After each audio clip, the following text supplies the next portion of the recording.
Hello students. In the earlier lectures, we understood the meanings of growth and development and the scope and subject matter of development economics. In this lecture, we shall check the characteristics of developing countries and we will further understand some measures of inequality and human development. The objectives of this lecture are: understand the characteristics of less developed economies, be able to draw a distinction between developing and developed countries based on their characteristic features, evaluate factors which are impediments to the process of economic development, be able to grasp how can we develop our own economy and the society, understand how human development can be measured. Let us look at the characteristics of less developed or developing economies. The first characteristic of developing economies is high population burden. Developing countries are those which are passing through the stage of demographic transition and hence face a phenomenon of population explosion. Population explosion is a phase of development when a country experiences very high birth rates or very insignificantly falling birth rates and declining death rates. As a result, the difference between birth rate and death rate is very high. Population increase is actually the distance between birth rates and death rates. Another characteristic of developing countries is these countries have low levels of national and per capita incomes and inequitable distribution of income. Low levels of national income means that a country has not produced more output. Lower national output means that a country has not productively employed its factors of production or utilized its resources efficiently. On the other hand, low income means the country has lesser amount of money to spend on infrastructure, health, education, utilities and ultimately lower social and economic welfare of the people. Hence, countries with low levels of national income may be called developing countries. However, level of national income is not a sufficient indicator of development. Some countries have relatively high amount of national income, but their population is also very high, which keeps the per capita income lower. On the other hand, some countries have lower levels of national income, but the size of their population may be smaller, which keeps their per capita incomes higher.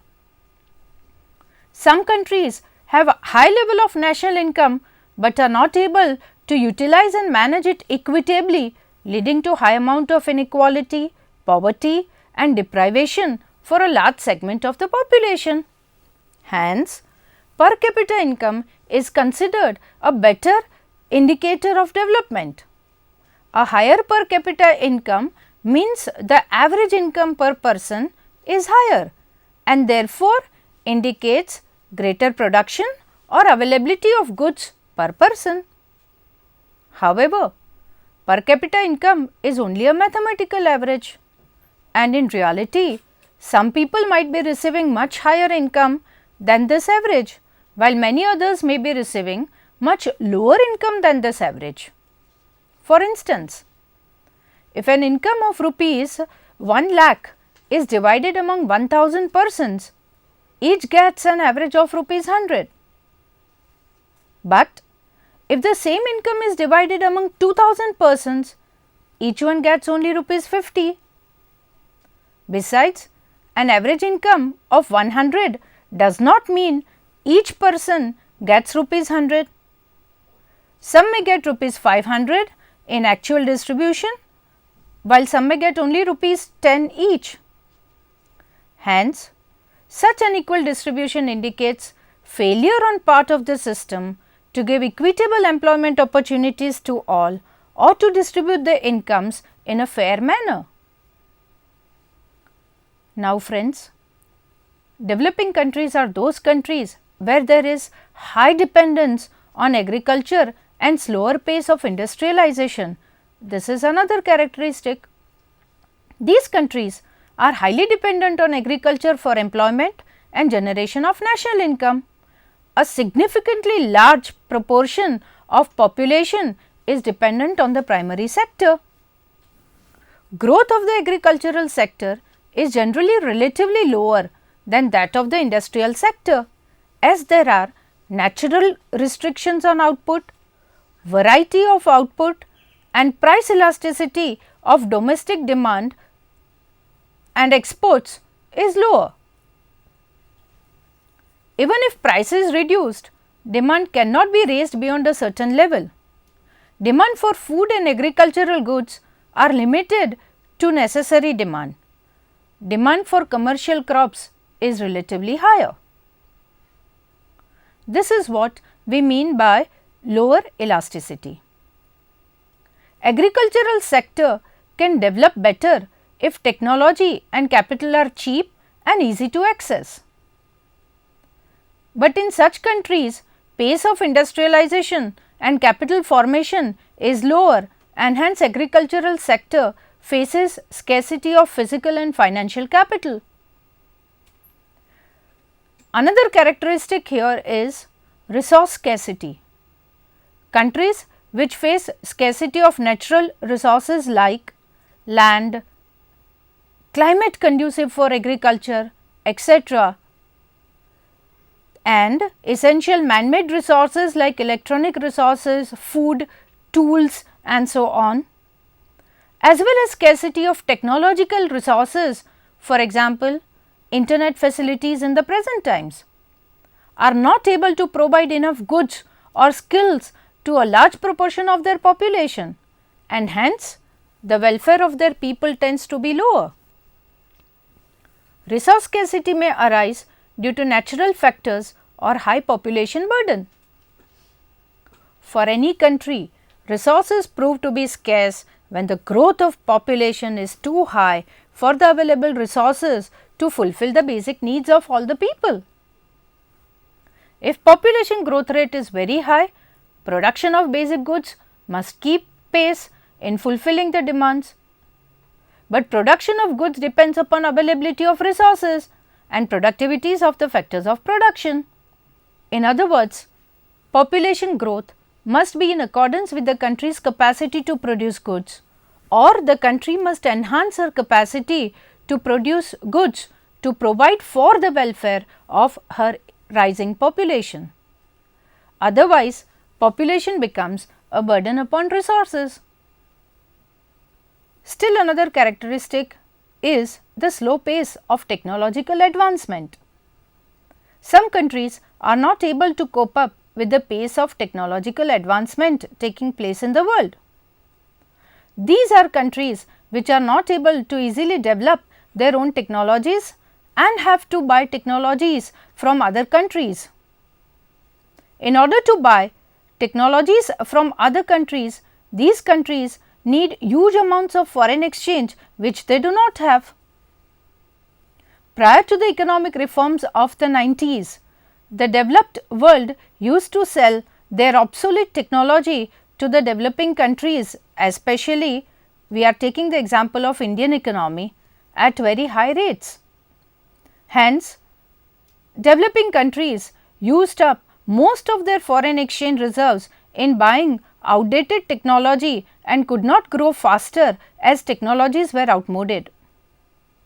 Since the 90s, countries of the world have become more open to foreign direct investment, and through FDI, developing countries get more updated technologies from the developed nations.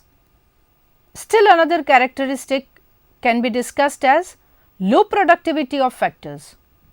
Countries which experience low productivity of factors of production usually struggle to produce enough goods to meet demands.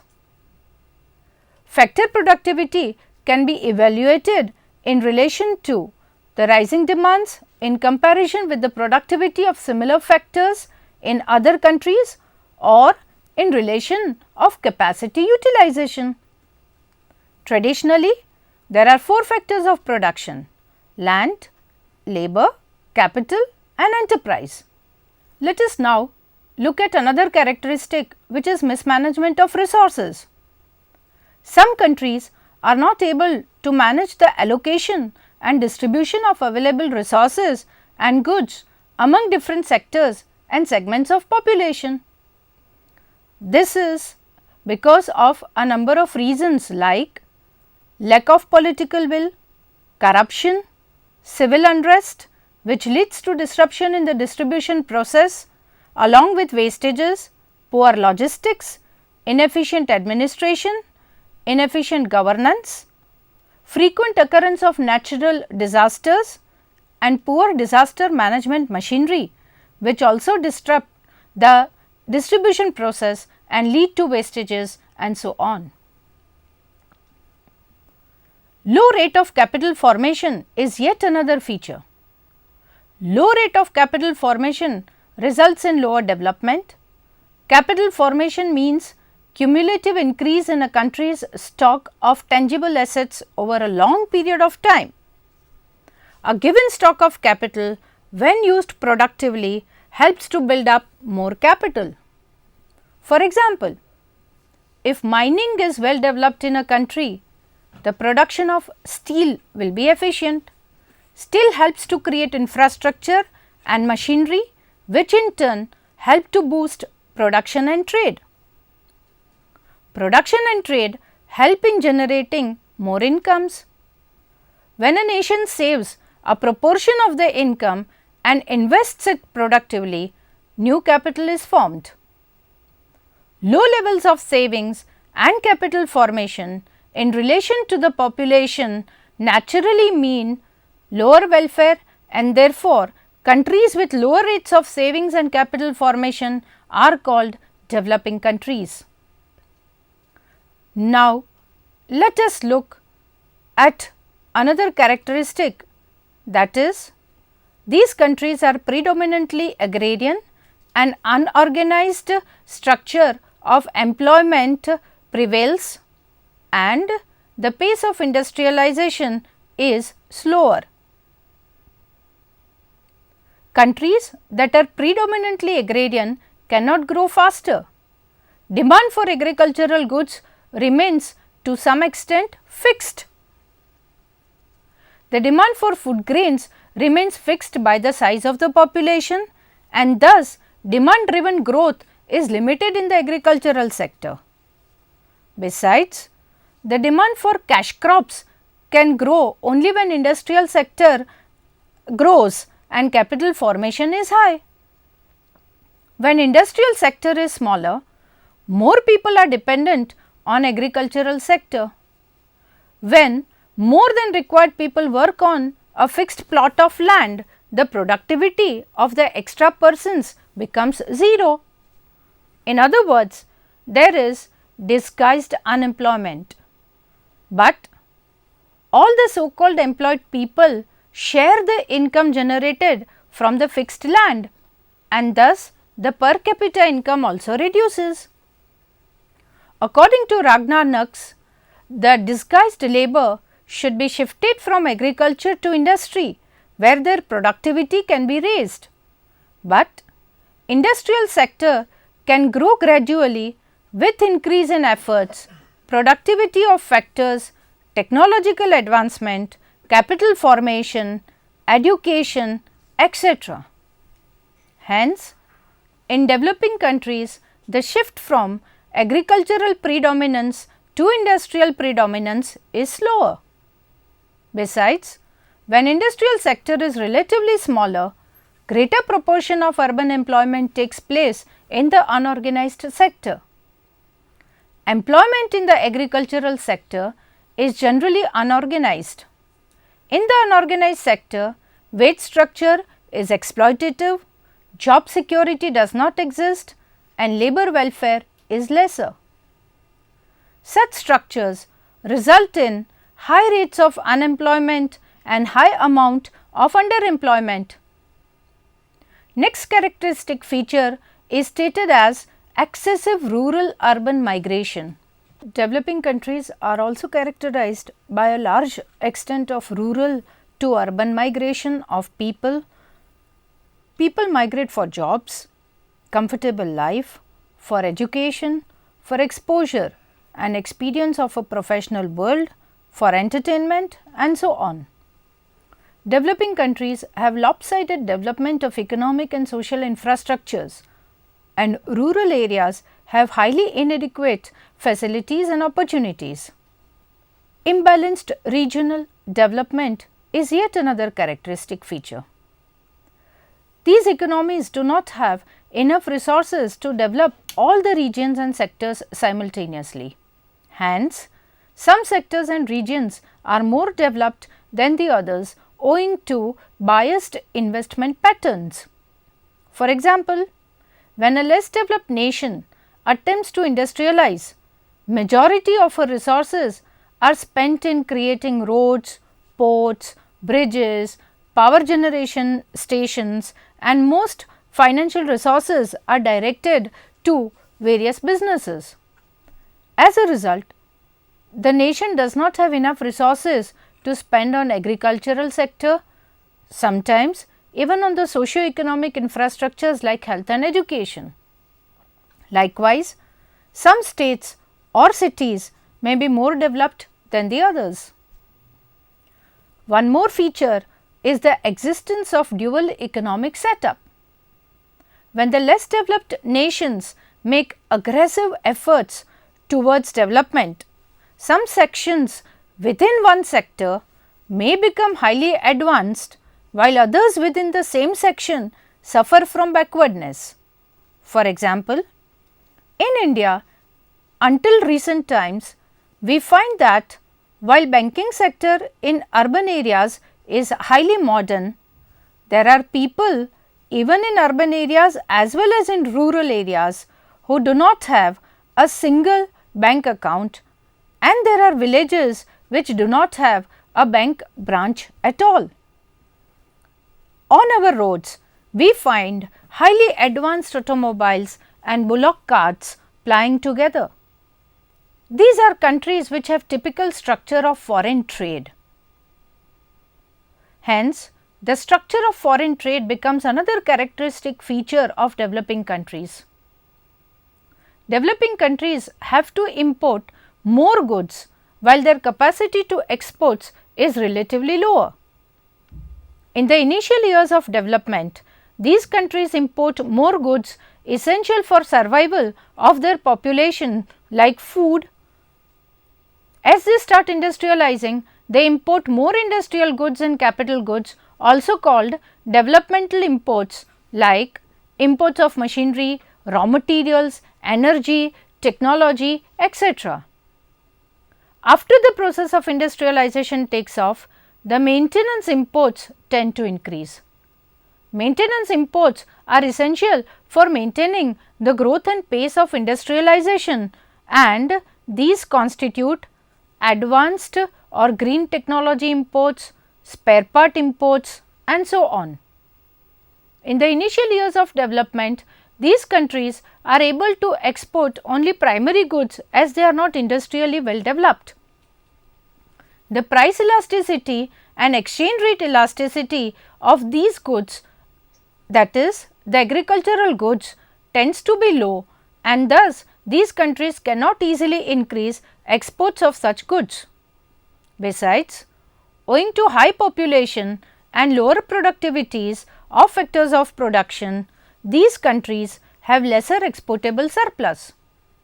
As these countries start industrializing, the industrial and service sector exports tend to increase, but it takes time to compete with the quality of industrial goods in the international market. Hence, these countries usually have negative balance of trade. They have to borrow more on the capital account of their balance of payments, and hence the debt burdens are also very high.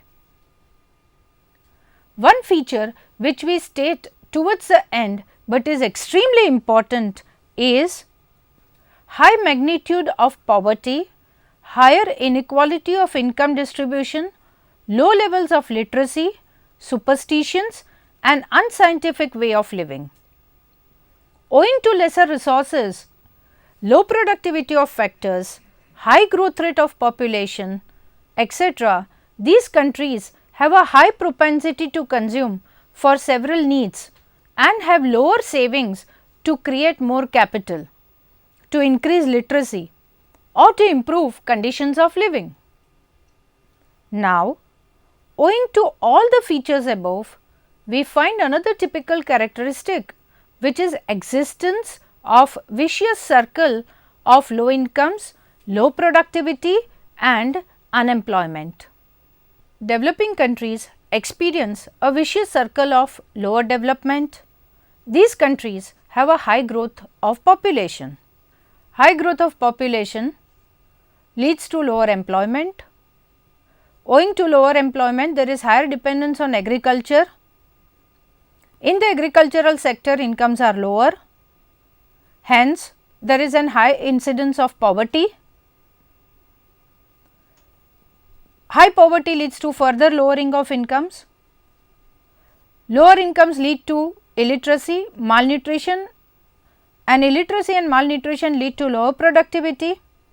Because of lower productivity, employability becomes low. Because of lower employment and lower incomes, corruption sets into the system. Corruption leads to furthering of poverty. Poverty leads to superstitions, lack of awareness and nurtures further growth of population. Lower incomes for the government, lesser utilities and ultimately lower human development. This way, one negative characteristic nurtures more negative characteristics. Such a circle requires major reforms, push policies and efforts on part of the government to break. Once the circle is broken, the cycle of development begins. We must note here that countries move from lower level of development to higher level of development. They do not stay at the same level always. Governments, society and international organizations come together to help countries grow and develop. Hence, in present times, we do not use the term underdeveloped for any nation. All countries are developing in a way. Their pace and extent of development differs though. Friends, in the earlier lectures, we studied that growth can be measured by quantitative parameters. We also studied the indicators of development. Let us now look at some measures of inequality and measures of human development. One measure of income inequality widely used is the Lorenz curve and Gini coefficient. Lorenz curve was given by American economist Max O. Lorenz in 1905 for measuring inequality of wealth. The Gini coefficient, sometimes termed as the Gini ratio also, was given by Italian statistician Corrado Gini in 1912. Look at the table here. It shows perfect distribution of share in cumulative wealth in one section of the population, whereas for another section of the population it shows unequal share in cumulative percentage of wealth. These are percentages of wealth received by different segments of the population. Let us look at the figures. A perfect distribution of national wealth or national income among all percentiles of households is an ideal situation, but it is not a real distribution for any country in the world. In reality, there always is some unequal distribution. The distribution may be less unequal for the developed countries and it is highly unequal for the developing countries. Lorenz curve and Gini coefficient ratios give this measure of inequality. We see in the figure The first figure shows line of perfect equality. The second figure shows that bottom 20% of the population gets an insignificant share in the income, while the upper percentiles of the population receive a much higher share. As the line of inequality drifts farther from the line of equality, it represents greater inequality. The Gini ratio is expressed in figure and is given as area A upon area A plus area B. As the line of inequality bows out more, there is greater inequality. In other words, as area A becomes larger, inequality increases. Let us now see the measures of human development. The first measure of human development is PQLI, the Physical Quality of Life Index. This was developed in the mid 70s by Morris David Morris. It is an index of well-being of a nation represented by average life expectancy, infant mortality and literacy. How is this measure calculated? Step 1. Find out the worst performance of any country in average life expectancy, infant mortality and literacy. Step 2. Put the worst performance on a scale as 0 and the best performance as 100. Step 3. Find out each of these for any given country and place the actual value of these for this country on the scale of 0 to 100. Step 4. Work out average of the 3 scale values for any given country. Such average index is the PQLI for the country. For example, if for a country average life expectancy is 64 years, then on the scale of 0 to 100, show where 64 stands. Similarly, find out the other parameters for this country and put them on the scale, and the average of this scale is the PQLI for this country. This measure is now replaced by other measures like the Human Development Index. Human Development Index. This index was developed by Mehboob ul Haq and A.K. Sen and introduced by UNDP in 1990, but it was calculated for previous years for various countries. It is an average index of life expectancy at birth, adult literacy rate and combined gross enrollment ratio for primary, secondary and higher education. For each indicator, the index is calculated as actual value minus minimum value upon maximum value minus minimum value.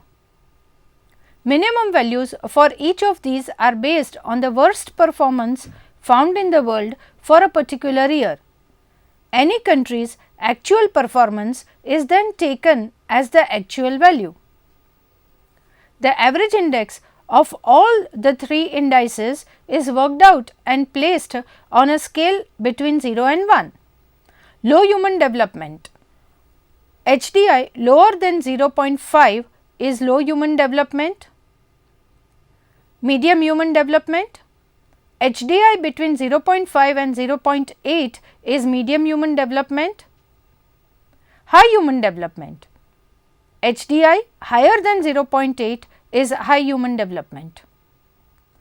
Third measure is HPI 1. It is called the Human Poverty Index for developing countries, and HPI 2, which is the Human Poverty Index for the developed countries. The HPI index was developed by UN. It uses indicators of long and healthy life, access to knowledge and a decent standard of living. It is calculated in the same way as HDI.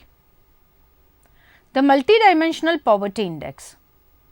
It was published for the first time in 2010 in the Human Development Report. The MPI was created by using a technique developed by Sabina Alcaire and James Foster. It is a measure of poverty designed to capture the multiple deprivations that each poor person faces at the same time with respect to education, health and other aspects of living standards. The MPI reflects both the incidence of multidimensional poverty, that is the proportion of people in a population who are multidimensionally poor, and its intensity, that is the average number of deprivations each poor person experiences at the same time. Fifth, the Gender Related Development Index. It was introduced for the first time in Human Development Report of 1995. It is a gender sensitive calculation of HDI. GEM, the Gender Empowerment Index. This was also introduced by UNDP in the Human Development Report in 1995. It is measured using relative economic incomes of women, participation of women in high paying positions with economic power and access to professional and parliamentary positions. Dear friends, let us summarize what we have learnt in this lecture. In this lecture, we understood the characteristics of developing countries. These countries experience a vicious circle of factors which nurture lower development.